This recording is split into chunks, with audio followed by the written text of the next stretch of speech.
So I recently picked up a very thin book called The Art of Living, a classical manual on virtue, happiness, and effectiveness by Sharon Lebel. And I'm so impressed by how simple, clever, and digestible this book is. It's basically a collection of different Stoic ideas of Epictetus, but the way all of these ideas are captured in this book makes them very memorable. And I have picked 5 of my favorite ones for the purpose of this video that immediately caught my attention. And the fact that you clicked on this video, the last one is definitely something you would love because it aligns very well with someone's interest in philosophy itself. Alright, so the very first advice that caught my attention in this book was around self-restraint, dignity, and control. It's where he says that you should approach your life as a banquet. So imagine if you were at a banquet, how do you see yourself behaving there? Would you wait for your turn to put the food on your plate, or would you just go and grab it before it comes to you? And if you're patient enough to wait for the food to come to you, would you fill up your plate with it? Would you put everything that you possibly can on your plate? Or would you serve yourself a moderate portion, the portion that you think you should be eating? And once you are done eating, would you then pass the food to other people or just keep it to yourself? And let's say if the meal doesn't come to you but goes in the other direction and then gets served to other people, what would you do then? Would you start complaining about it, or would you enjoy what's already on your plate? Now, in all these questions, we immediately know what is the right thing to do. We know that we should have the courtesy to wait for our turn, and we shouldn't doubt the fact that we will be served eventually. We should not make a scene or be envious of other people if they get the food first.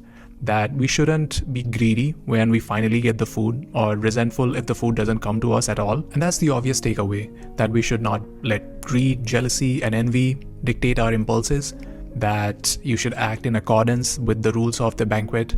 But I think he's saying more than that. He's also saying that you should recognize the fact that you are already here at this banquet, that you already belong here.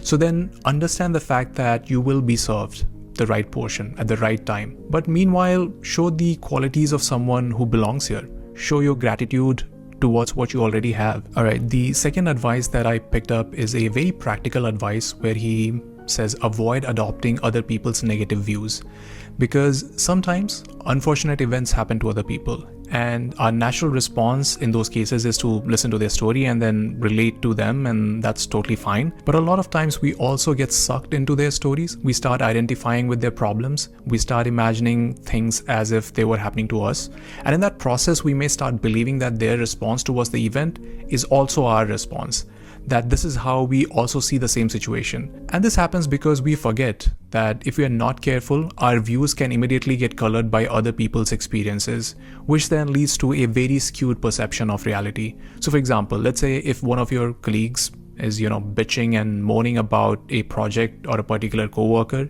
and he does that on a daily basis. You sit with him and listen to him rant about his coworkers for weeks, then what happens?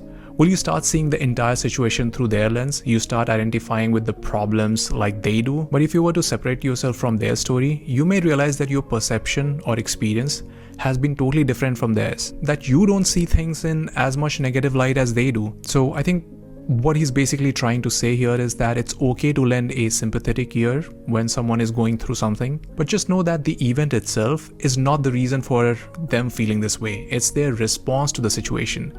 Because not everyone would feel the same response in that situation, that a different person with a different mindset will have a totally different response to the whole thing. Yeah, offer sympathy, but don't sabotage yourself in the process. And the only way to do that is to stop yourself from adopting their negative views. Alright, so the third advice that I picked up from this book is where he says, make full use of what happens to you. I know it's kind of vague, but the way he explains it is that when something goes wrong in life, it presents us with the opportunity to see inward, because a problem is an external thing beyond our control. But in response to that problem, there's always an equal match that lies within, that we already have all the tools we need for each problem, and we just need to dig deeply and find that tool.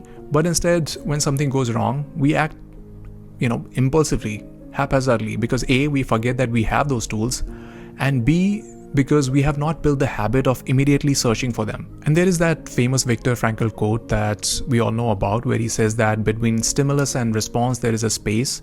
In that space is our power to choose our response. In our response lies our growth and our freedom. It's the same idea. He's talking about the freedom of choice and Epictetus is talking about choosing the right tool. But the lesson is that it's a practice, it's a habitual thing, it's a mindset that we don't develop in a day. It's something that takes years to learn. And I personally think that it starts when you stop identifying with your mind and understand that you have power over your actions. Now, the fourth advice that I picked up from this book is so relevant now than it was perhaps, 2000 years ago. It's where he says that you need to avoid most popular entertainment. Why? Because the most popular entertainment is inferior and foolish. It is meant to exploit people's weaknesses. It is meant for the mob. And it is often made by the people who don't have the highest intentions. And there is never any sort of education or any sort of lesson in that kind of content. And it is just inferior quality content made for mass entertainment. But if you consume that, then you are lowering your own bar, you are hindering your own growth, because you can instead divert your attention and look for content that entertains you, but also makes you grow. And that is so true because there is something called the Sturgeon's Law, which states that 90% of everything is crap.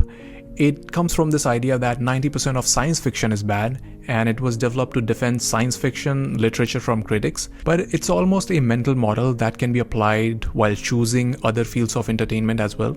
So basically 90% of all the movies are bad, 90% of all the books are low quality, 90% of art is of low quality. So then the idea is that when you're choosing your content, you should choose wisely what you want to consume. Choose what aligns with your values and interest. Don't just consume what everyone else is consuming, because their mental diet is perhaps high calorie, nutrient deficient junk anyway. And I think it's such an important reminder for these times, because we don't even choose what we want to watch anymore, because nowadays we don't even have to be intentional about choosing anything.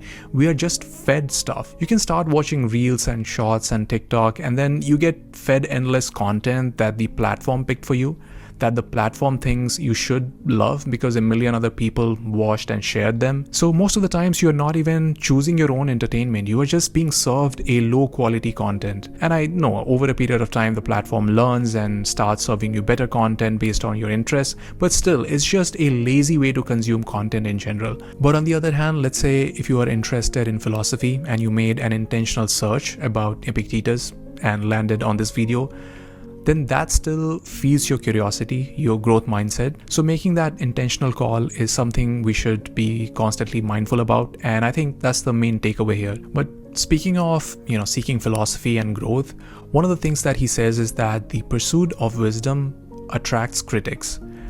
That, let's say, you really got interested in philosophy or wisdom or spiritual practices, and you have this desire to pursue a higher life of wisdom, then just know that you will be laughed at, because most people have lowered their own personal standards to win social acceptance and stay comfortable. And when they do that, they also tend to resent other people who have a philosophical interest, who are attempting to be a better version of themselves, because it holds a mirror to their own insecurities and choices. So then they try to shame you instead of uplifting themselves.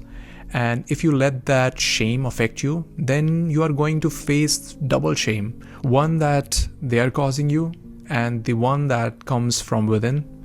So the way he says to overcome this problem is to see this negative attitude towards you with the lens of compassion, to constantly remind yourself that you are doing the right thing and other people's opinions shouldn't stop you from moving ahead. Because there shouldn't be any shame here. It's not a shameful act. A shameful act involves doing something immoral. But this is not that. It's a virtuous thing to do. It's just an unusual act, and that's why it's hard for other people to accept it. But when you repeatedly do that, when you keep moving ahead, these same people who are shaming you now would come around later and start admiring you. So just ignore what they are saying or doing right now and keep doing what you need to do, which I guess is a mindset that we forget we can actually develop. So anyway, those are some of the lessons from this wonderful book. Now, if you're interested in this kind of content, you might want to watch this video over here, and I will see you next time.